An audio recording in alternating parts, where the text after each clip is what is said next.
Hello and welcome to the Midweek Mashed Tattie Sportscast. This is MMA Mash, the weekly mixed martial arts roundup that features all the latest news and reviews from the UFC, One Championship, Bellator, PFL, and so much more.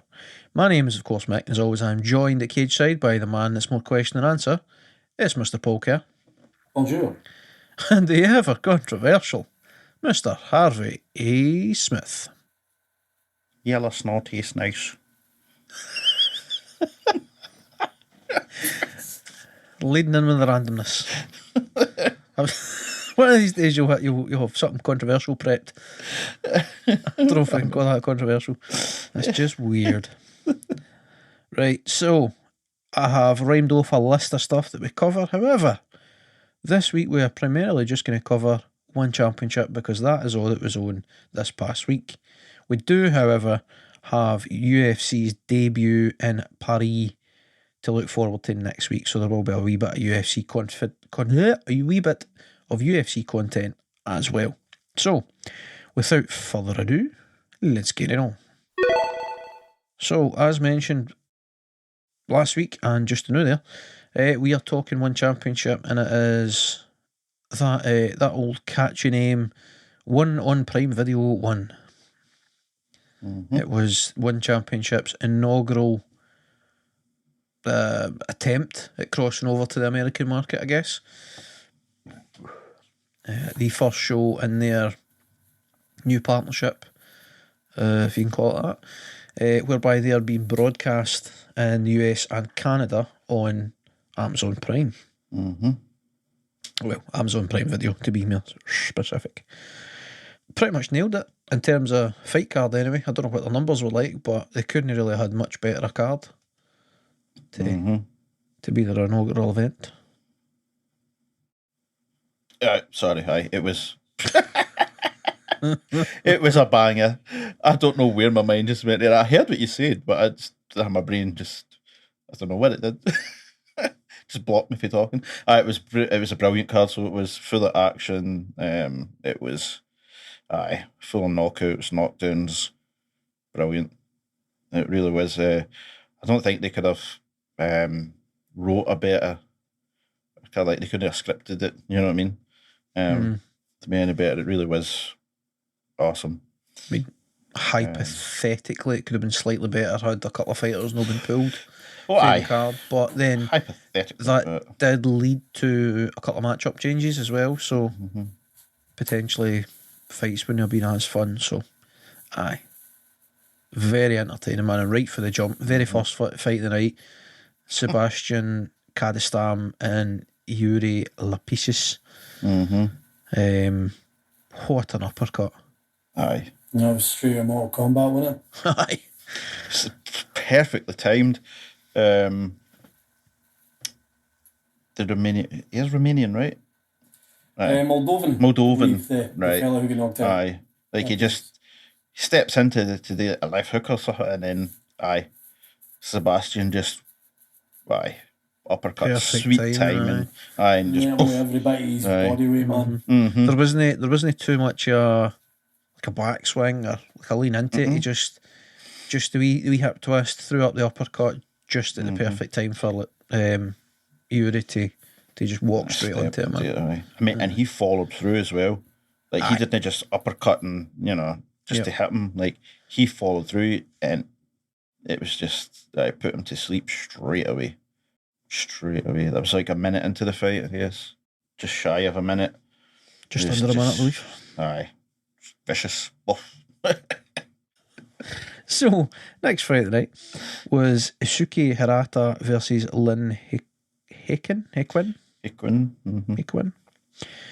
Japan versus China. Japan won. Aye. It was a fun fight, that one. Aye. Good fight. Again, I was going to say, even the fight after, this one was a fun fight. We didn't get a finish, but it was... three rounds back and forth. Right. I mean, right at the end, you thought Hirata could get the stoppage. Like, she drops Hikwin and she's all over, but she manages to survive to the end. And then, Hirata gets a decision. But it was a fun fight. So it was. So Next out, we had Deandra Martin versus Amber Kitchen. Amber UK, Kitchen. UK versus Australia on this one. Mm-hmm. Top quality Muay Thai. Mm-hmm. Very highly skilled, the two of them. Yep. And I was wondering going into this, right, I thought that I recognised the name Kitchen. Mm-hmm. It turns out it's because her mum, Julie Kitchen, was a legend in Thai boxing and kickboxing. Multiple time champion. Julie Kitchen. Yeah. It's her coach now, isn't it? I think she coaches her now. Julie Kitchen, did she know the kickboxing as well? That's what Wasn't it said, just... Oh, you did say that. Sorry. Thai boxing and kickboxing. I just heard the Thai boxing. My bad. Let me try to warm up this brain. Come on, son. It's a strong start today, ladies and gentlemen. 90 seconds. 90 seconds. God. That of an average goldfish, man. Oh, fuck. I only heard the Thai box. Sorry. There you go. Quality. So, back to the fight. It was a really, really high skill back and forth fight, and ultimately it was Deandra Martin picked up unanimous decision. Just a wee bit too much for Kitchen, a wee bit too much for Amber. Like, she just that kind of wee bit sort of bigger and stronger, I think. Like she just seemed to handle her a wee bit better in the clinch and stuff, and for Kitchen was active, she just couldn't quite make the impression on her that she maybe wanted to. Here's something crazy.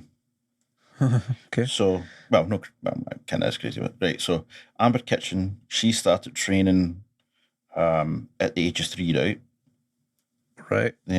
Various martial arts. And Deandra Martin, she only started training Muay Thai when she was 20 years old. Wow. Mm-hmm. Interesting. Yeah. So she's came a long way in a few short years. That's kind of wild. Mm-hmm. And then next up, the fight that kind of, what would you call it? The feature fight of the lead card, I guess. Before it moved over to the pay-per-view main card. It was Superlek versus Walter Concalves. Now, I'm sure we spoke last week about how this was going to be a good fight. Mm-hmm. It did not disappoint. Yes. It did not last for a long time. Oh, it's Also true. Aye. First round. Aye. Superlek with the vicious elbows. Put him on the deck once before. One with the elbows and The referee didn't count the first one as a knockdown. no, I didn't count it as a knockdown. But it was like a step in, kind of almost uppercut elbow. Mm-hmm. Yeah. It was just that kind of like, it was almost like he just basically kept a high guard and just stepped in with it. Like there wasn't that much movement with the arm in terms of the elbow, but he just had it in the right position to step in as Concalves was coming forward. The elbow just catches him. So I hit him with the first one. Concalves drops, immediately bounces back up. So the referee, I guess, was like, decided it was a slip or whatever. And then 20 seconds or so later, hits him again with another elbow, and aye, that was it. Aye, he wasn't getting back up the second time. Nope. It was a fun fight, like up until that point, and then the elbows were beautiful, man. It did look like he was going to try and get up, but he kind of did the old, brought his head up a wee bit and was like, nah. But then he was like, the brain's sending out the signals, but the body's just not responding. That was a good way to see the lead card. And then that takes us into the main card opener, the heavyweights. It was Amir Al-Kabari and Mauro Cirilli. And it was Yep. kind of like grappler versus grappler versus striker. Like Alec Barry's a phenomenal wrestler out of Iran, I think Olympic level, I want to say. And then Mauro Cirilli's a quality striker, who I believe is very good grappler in his own right, but just know the wrestling that Alec Barry's got. Yeah. And it was they were pretty, for being big heavyweights, they were pretty busy in this. Like a lot of takedowns for Alec Barry, and Cirilli was like, I mean, he couldn't do too much for the bottom, but like he was constantly moving and doing what he could, man, to survive and get back up and stuff. It was an interesting matchup. Very enjoyable. Very enjoyable. I've got to say though, I was quite impressed by that Alec Barry's striking as well. Aye. It was a very good contest when both boys were on their feet. Aye, he handled himself. Obviously, like you say, Alec Barry's he's an ex-world champion, Greco-Roman, Right. so he is. He missed the London 2012 games and was disqualified for the World Champions Championship just after that with doping violations. That's why he kind of, you wouldn't think I didn't know who he was until I literally had to search who he was. Like usually with the kind of famous wrestlers, you know them because of Olympic achievements, but he was a doping ban. Right, apparently. okay. I know he'd spoke about like his desperation to win this because supposedly in Iran they're very sore in their sort of sports stars when they lose, and I think he'd lost a couple of fights or something. I just saw his fighting record. Very sore. If you don't win this next fight, Christ, So he was fighting like a man that had to win. because he had to win. literally. Might not have heard of him again. If he heard of him again. As seen previously with Iran, they will put out fatwas and even just writing bloody books. Never mind being shite at sports. Aye.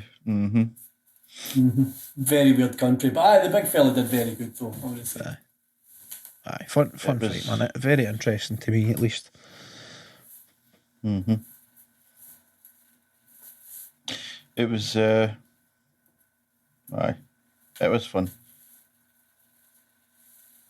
I thought you were. See them two big. I thought you had something insightful there. We were waiting on there, to see them two big boys fun. go at it like that, and even when they were on the ground, they were working and like lasting the 3 rounds.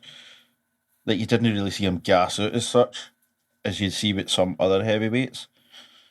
These guys actually lasted to the end, working and still offering something in attack and defence. Like, it was good. Sound dope. It's interesting to see Herb Dean reffing it as well.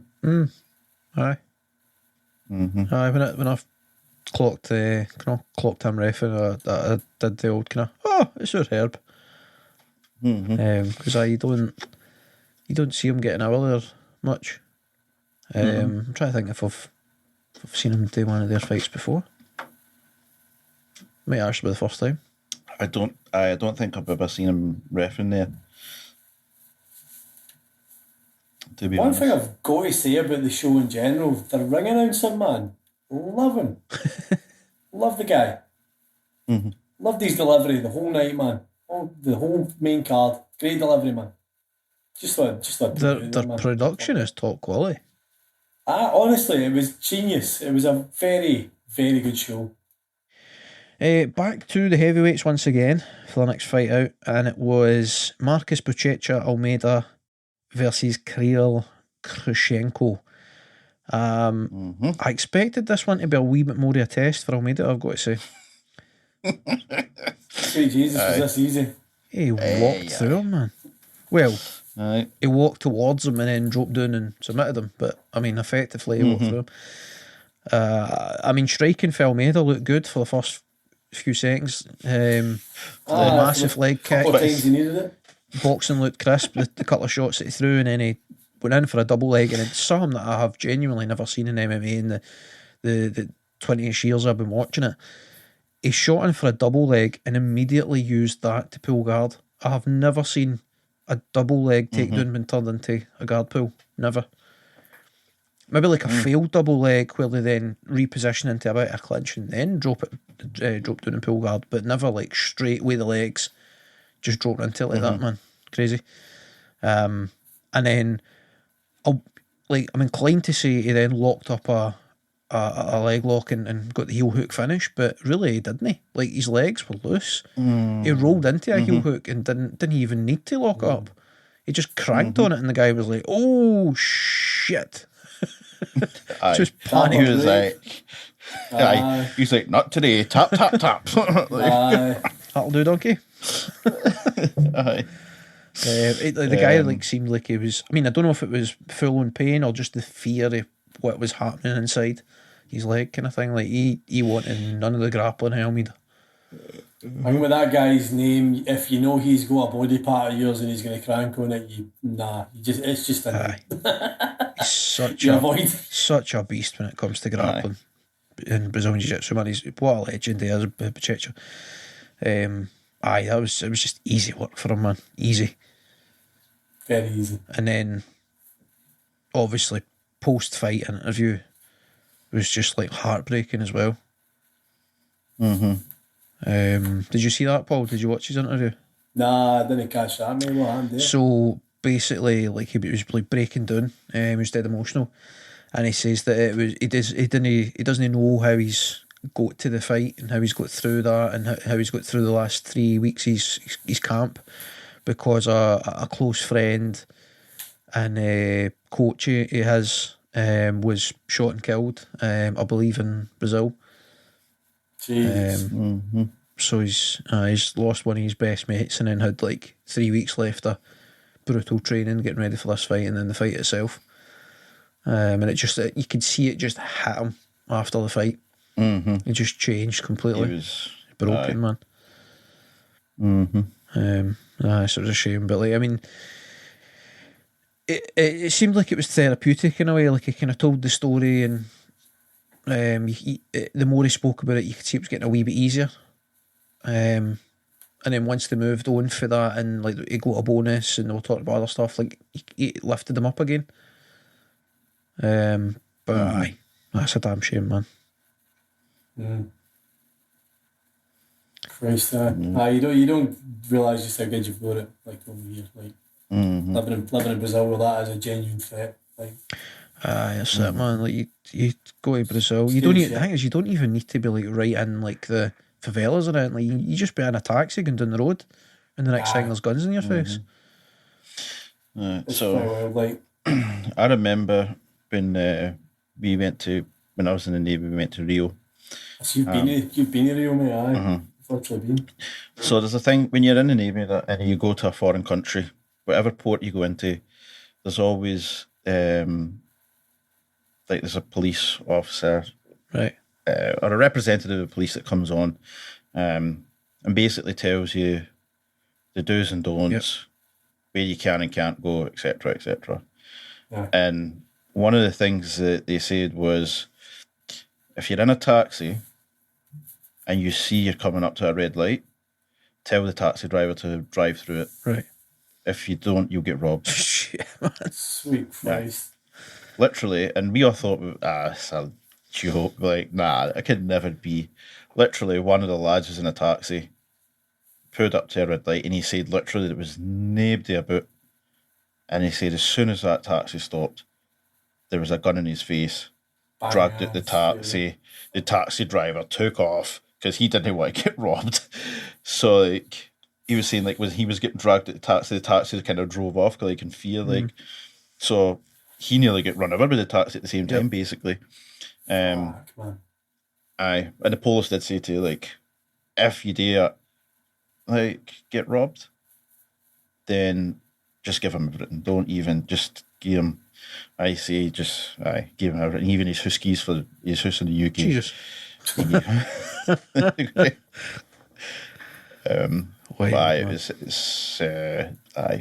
crazy, man. And there's a road as well. Sorry, I'm waffling a bit, but there's a road where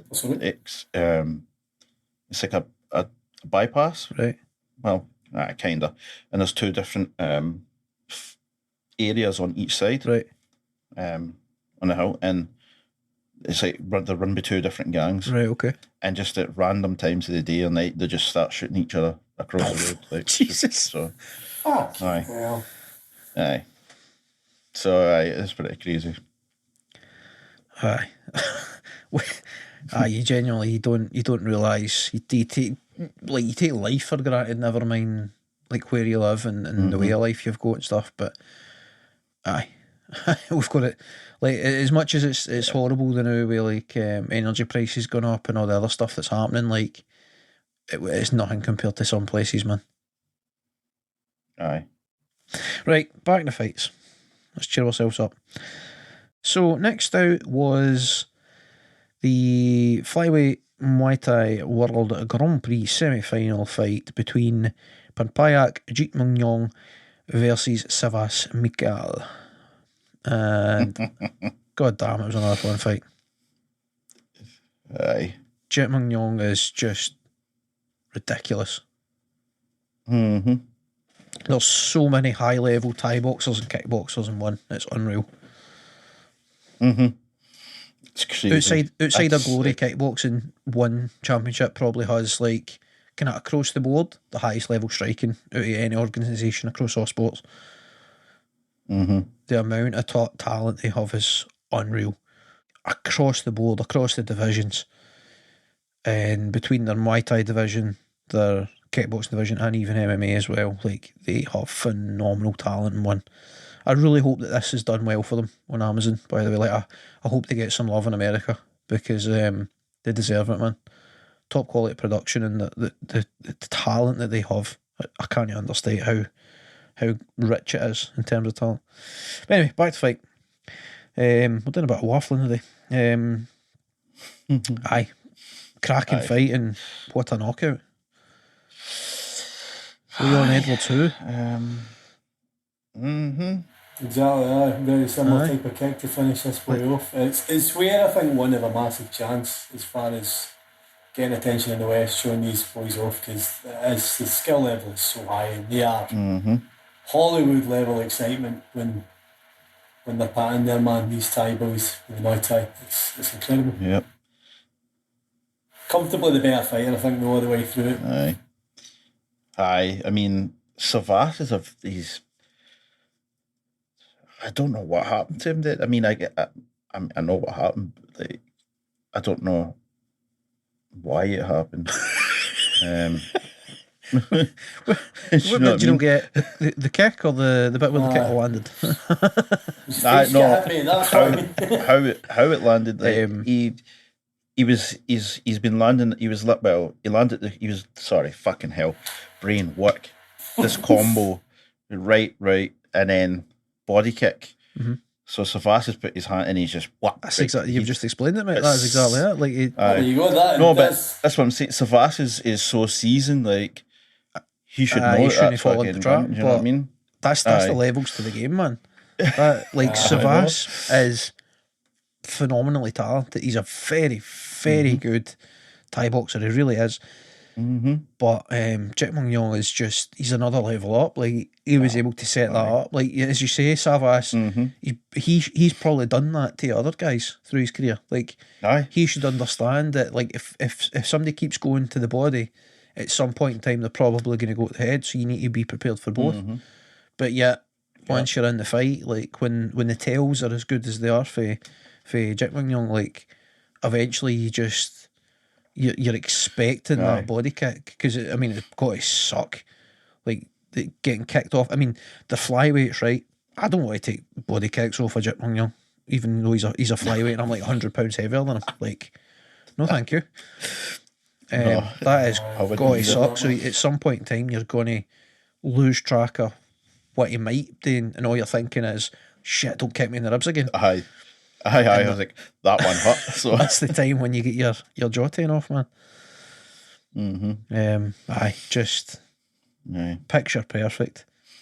Just stepped in with the right, came across, fainted, left high kick, boom, out go the lights.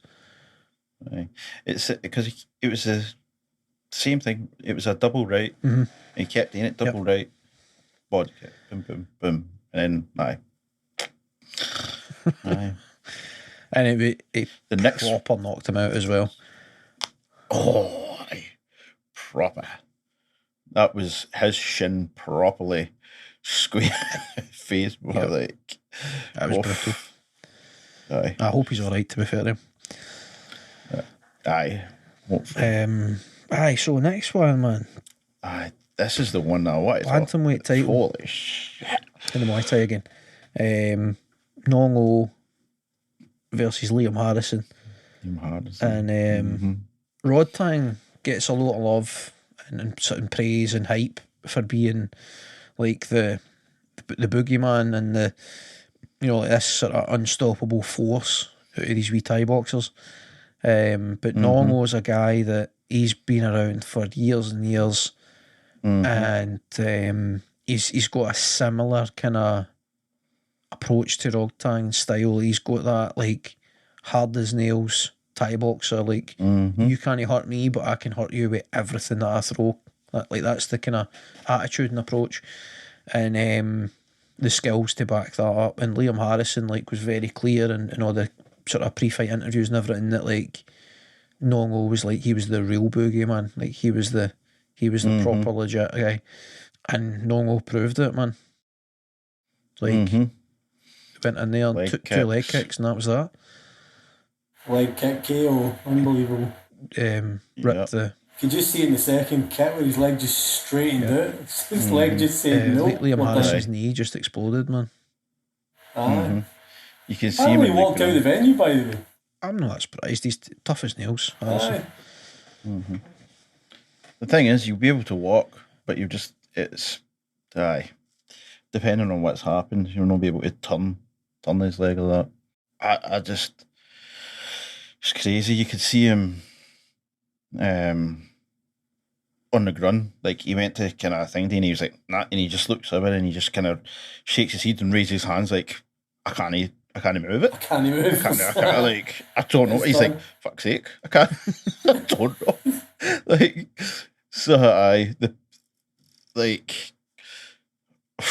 The power of the kicks and then the precision where it's hit him. Again, I don't know what it is that's happened, but there's definitely some damage there for him not to be able to move it in that moment. His legs just said, I'm trying to find out if there's anything come out about what the exact injuries might be. The latest post for Liam Harrison on Instagram is him in a hospital bed. Unsurprisingly. But it doesn't specify what's happened to his knee. Just says that his knee gave out after the kick. And that was it. Right, that's one of the places where you try and kick because you kicked you hard enough. Obviously, what happens. You damage ligaments and tendons and shit. So, and the first kick actually was lower down. It was like shin or calf or wherever it landed. It was below the knee, but he did it as Liam Harrison was stepping. Harrison tried to check the second one, but Nongo just kicked through his knee and destroyed the enemy. But in that first one, it was perfectly timed as he went to put his weight on it. He kicked the leg away from under him, and Harrison did that kind of shuffle step, and he kind of regained his footing because he nearly fell.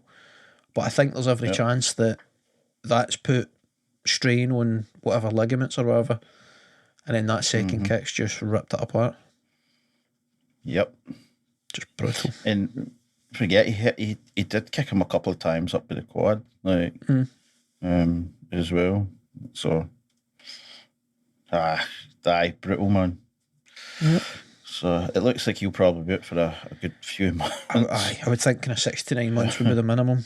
It would just depend on exactly what the injury is. Depending on what it is, but it's a shame. So he's coming off possibly the best round in the history of combat sports. That mad fight he had in his last down. Oh, was that the double knockdown and all that. There was about 2 months ago. There was 5 knockdowns in one round. He won through the three knockdown rule, so he got knocked down twice and then knocked the other guy down 3 times. Won the fight. That was about 2 months ago ish. So I mean, God knows what like his brain health would be like after that coming at this fight. But luckily for him, I suppose, and the silver lining here is he didn't take head damage. It's his leg that took it. Oh well, it's just your leg, son. But I know I've a lot of love for Liam Harrison, man, and a lot of respect for him and Nongo as well. So I hope it's not too bad and he can get back in there relatively soon. Especially while like there's more of a buzz around about his name coming off of that last fight. Like I hope that doesn't go away and he can capitalise on that and come back and get good fights and better results. Make some dosh. Right, main event of the night, the rematch. Adriano Moraes defending the flyweight title against the former kingpin, the GOAT, Demetrius Mighty Mouse Johnson. What a fight, man. I loved it, I've got to say. What a performance. Yeah. Oh, aye. It was top notch. And then finish. Demetrius Johnson just showing why he's thought of by so many people as the best ever. His skill level is just ridiculous. Moraes looks too big. Like, how they can be in the same weight division, I do not know. Like, he's legit 5 inches taller than him, and he looks a lot thicker than him as well. Like, he looks at least a division above, if not two. And in one where they're so strict with weight cutting and stuff, I don't understand how he can weigh in anywhere close to the same weight as DJ. Demetrius Johnson pretty much doesn't cut weight at all. So and obviously he's a flyweight fighter, right? So when he was in the UFC, the flyweight limit is for a championship fight anyway is £125. And one championship, because of the way they work their weight cutting, flyweight's actually £135. So they adjust by £10 to account for the fact that they don't want guys cutting weight. So rather than forcing them to fight in a different division, they just adjust where the weight limits are. So to fight at £135, Demetrius Johnson basically stops eating and drinking the night before, and then he wakes up on weight. Like, his walk around weight when he's in fight shape is around about 140. And you can cut £5 by just sleeping. Taking a shite. Pretty much, taking a shite. Literally. So he actually weighed in a touch light. He was like a £1/4 under the limit. Was DJ, and way under the hydration limit as well. Like, he breezed through it. Moraes, on the other hand, failed his hydration test at first attempt and had to redo his hydration test before he was then allowed to weigh in. So he's somebody who is definitely cutting weight, and he is like gaining the system in a way. Like, he's cutting the maximum amount of weight he can get away with to make that limit. And it shows, man. He's so much bigger. But Demetrius Johnson, like, the skill level just outweighed it. And the data that he collected for the first fight, when he obviously lost. So late in the first fight, he got caught with a knee, not a left hook, and then that put him in the clinch position. Then he got hit with a knee, knocked out. Was that right? No, was it the knee knocked him down and then left out in the ground? Oh, whatever. No, it was a knee. It was a knee, mate. KO knee. Right, so the left hook set it up, and then he went in. The first, first fight. So he, in that first fight, like, DJ and his coaching team, they've downloaded that data. They've figured out some stuff about Moraes, and then Demetrius Johnson has just came in there and just showed why he's the best. And as you mentioned, Harvey, the finish, that finishing sequence was ridiculous. Gangster. Aye, it was crazy. It was a crazy sequence to finish the fight there, right? But you know what was, to me, what was more impressive than that was Demetrius Johnson's work rate on his back. Yes, that's by the way. Not a lot of fighters when they're on their back are they're not even a fraction as active as he was on his back. Like, he's constantly trying to do something, either get out it or set something up for himself. Punching, elbows, getting the legs up to try and get up. Like, it was just, aye. He was never still. There was never a second where he just held on to him to not even to get a breather or anything. It was, I need to do something here on my back. Right, you know what I mean?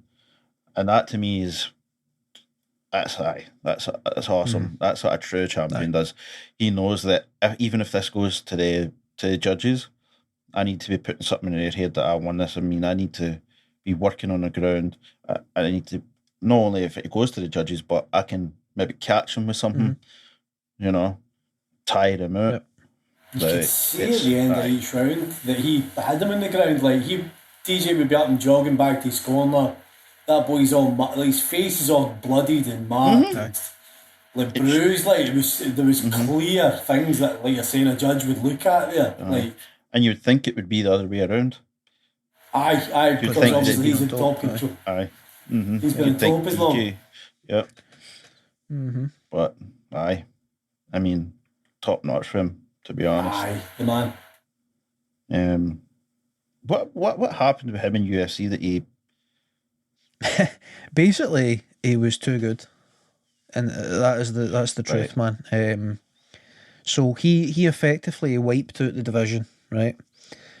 I remember that. And the UFC was kind of hesitant to pay him more than they were because, in America, for good or for bad or for indifferent, the American audience, see the bigger boys they banging. just don't tune in as much for the wee guys. So as good as Demetrius Johnson was and still is, he just didn't quite have the drawing power of some of the bigger guys. So the UFC was kind of capping what he was able to make, and then it ended up he lost to Henry Cejudo, who, I mean, again, that's right, was somebody who was like way big, extreme for the division, extreme weight cutting. Struggled, like how he got a title shot is ridiculous because he missed weight like multiple times, really struggled with weight cuts and stuff. Like he should have been forced to go to 135, but they allowed him to fight at 125 despite weight issues, and because obviously the UFC figured that he was a star because he was an Olympic champion in wrestling, and he likes to kind of talk trash and stuff, so like they figured he was marketable. So they got the title fight and he won. He beat DJ, and then that kind of sent Demetrius Johnson on a kind of a path of like, right, well, what do I actually want to do here? And then the opportunity came to effectively do a talent swap. So Demetrius Johnson went to one, and what's his face, the wrestler, Ben Askren, came over for one, because he was retired at the time, but he was still under contract with one championship. So basically, DJ decided that he was interested in going elsewhere. One was a great option for him, offered him a good amount of money. So the UFC elected to, because his contract wasn't up at the time, so they allowed DJ to get out of his contract, sign with one, as long as one then released Ben Askren for his contract so they could sign him. Which I think is the first and only time that's happened with the major players in MMA. That was the story of that. And then so he went over to one, competed in their flyweight World Grand Prix thing, won that, which then put him into face Adriano Moraes for the flyweight title, and obviously we know how that went. So big deal for him. That's him again, world champion. He still holds the record in the UFC for the most amount of title defences. He dominated for a good few years over there, and he is that damn good, man. His skill level is just ridiculous. Yes, he's top quality, so he is. He gives up size. even with the weight cutting stuff in one, somehow he still seems to give up a ton of size. He's just not a big guy. I actually wonder if they had a strawweight division in one, would like, I know they have that for the Thai box, and I don't think they've got it for MMA though. I wonder if DJ would be able to make 100. Well, I know that he can make £125 because he did it for so long, UFC. But can he make £125 within the weight cutting procedures of one championship? I kind of feel like he probably can, because he basically doesn't cut weight for 135. I was going to say he must be able to, because it's only £10 or whatever. So potentially, if that division exists, or if one decide to make it, he could be a 2-weight champ. And I don't doubt, like, there's potential that he could go up to 145 in one, which would be their bantamweight effectively, rather than featherweight, and stand a good chance there. I'd have to look at the division to see what it would be like for him. But aye, so I kind of wonder what they do with him next. Like, does he just go on to have the trilogy fight with Marius, or does he start to run through this division? Does he look to be a 2-weight champ? Very intrigued. Right, shall we look ahead to next week, to the UFC's debut in France, the Accor Arena, next Saturday, September 3rd, Paris, France.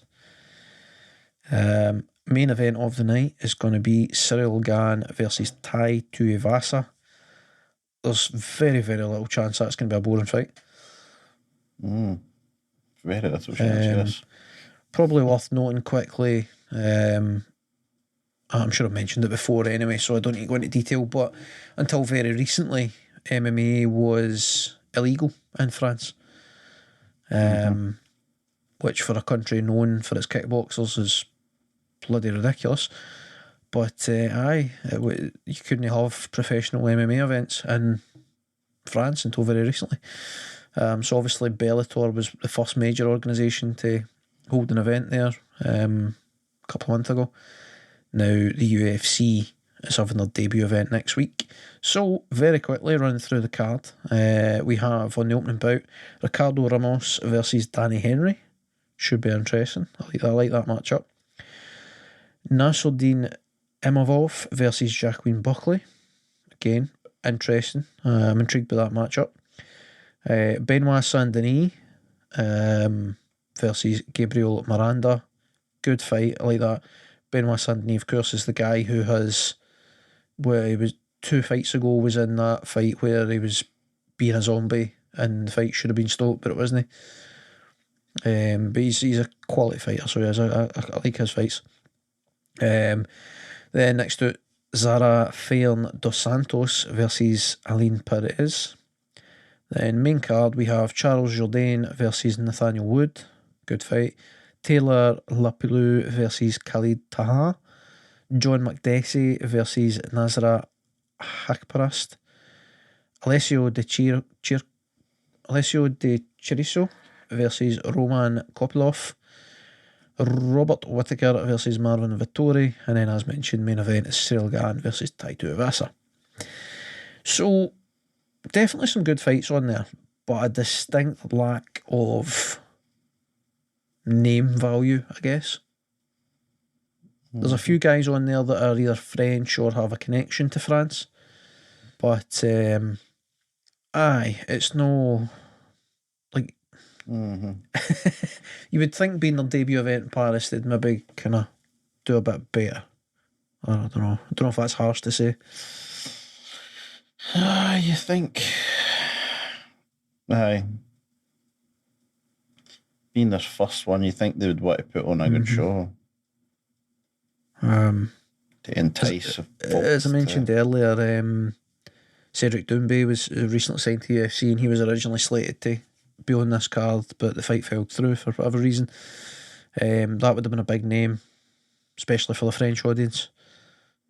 But it's a wee bit lacking. Definitely fun fights on it though. What do you think of the main event? What do you think will happen there? Cyril Gane, Tai Tuivasa. One guy's got the clear skill advantage, but the other guy's got the banter. I would wager the man with the clear skill advantage is really going to be fine here, as much as we do love a bit of Tai Tuivasa. I would love to be proved wrong though. I mean, Taito Iwasa's he's got a strong chin. Aye, can definitely take a punch. And he can give a punch as well. Like, so he could catch Cyril Gane with something. If Cyril Gane takes him for granted, if he underestimates him, Taito Iwasa can absolutely knock him out 100%. But Cyril Gane has an ability to hit and move that you just don't see at heavyweight. Like, his footwork and his movement is like phenomenal. He won't underestimate me like that, by the way. That's an intelligent fighter. You would think he'll have a point to prove in this one. You think that? It depends on if his coach has got his bloody heat again. We'll see. That's aye. I still think we'll see Cyril Gane as a champion still. Aye, I don't doubt if he sticks around long enough, he will at one point in time be the champion. It's just a case of what does Ngannou do. Well, actually, worth knowing. I don't think I've said this to you. It's looking more and more likely that we're going to get John Jones' heavyweight debut versus Miocic in December. That looks like the plan. It's that apparently the fight's close to being done. No official announcement as of yet, but that seems to be what's happening. So, stands to reason that the winner of that will feature, if no directly in a title shot thereafter, either some sort of interim title or a number one contenders fight or something. I think the thing is that it's unclear how long Ngannou's going to be out. There's kind of talk that he might be back sooner rather than later, but obviously contracts need to be sorted out. But he might be ready to fight that a wee bit quicker than originally anticipated, seems to be rumoured. So, and obviously you've got Cyril Gane and Taito Iwasa. If Gane wins, then you don't really want to go straight back into Gane and Ngannou, but Gane could take on the winner of Bones and Miocic, potentially. And then that person goes on to challenge. I'd say though, if Taito Iwasa can manage a win here, strong possibility he gets put forward for a title shot. Because his name's not getting any bigger than that, you know what I mean? Like, the run he's been on, he's loved by the fans. And then if he was to get a big win over like Cyril Gane, then that's massive for him. So, interesting time at heavyweight. Also, no out of the realms a possibility to have Jones and Miocic be an interim title fight. Potentially. It could happen. Another interim.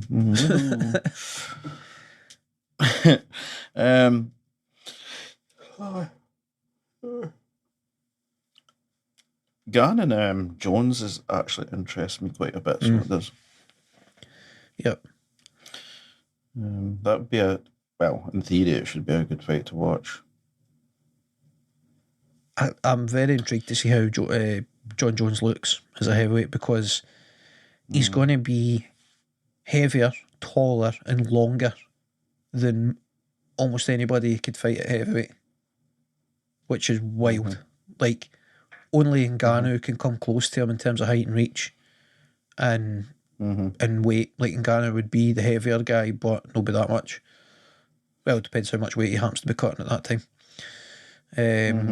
Like, because John Jones is going to be north of 250, unless he drops a wee bit of weight in preparation for his fight, but he's well over 250 now. He's obviously 6'4", longest reach in the UFC. There's very few guys that are taller than him, let alone anything else, man. And you would think he would carry a lot of his speed and stuff up with him. He might slow down a wee bit, but I would wager not be that much. So it would be super interesting to see him and Cyril Gane. What is Cyril Gane? What is he, like 6'3", 6'4" himself? 6'3". Well, Right, so Jones would be slightly taller and he would have a wee bit of a reach advantage. and he has 3.5 inches reach over him. And I'd wager that John Bones Jones can handle the movement again. I'm not saying he can match it, but he can handle it. You know what I mean? He's got the skill set for that. Like, Gann's definitely got the edge in the striking. Like, he's a fantastic kickboxer. But, Thai boxer, to be fair to him. But, very interesting few months coming up in the heavyweight division. Yeah. Should also mention Curtis Blades. If that fight had happened with Tom Aspinall, obviously Aspinall picked up an injury. If that fight had happened and Blades won that, he would have been in the title picture. So he's right on the edge of that as well. But I don't think he's ready for that. I don't know. I don't think he's good enough right now. I think he's as good as he's going to get, man. I think it's now or never for him. Well, there you go. I don't think he's good enough. He's obviously lost. He's lost twice to Ngannou. So that fight's hard to make, but he has improved a lot since the losses. Certainly, the first one especially.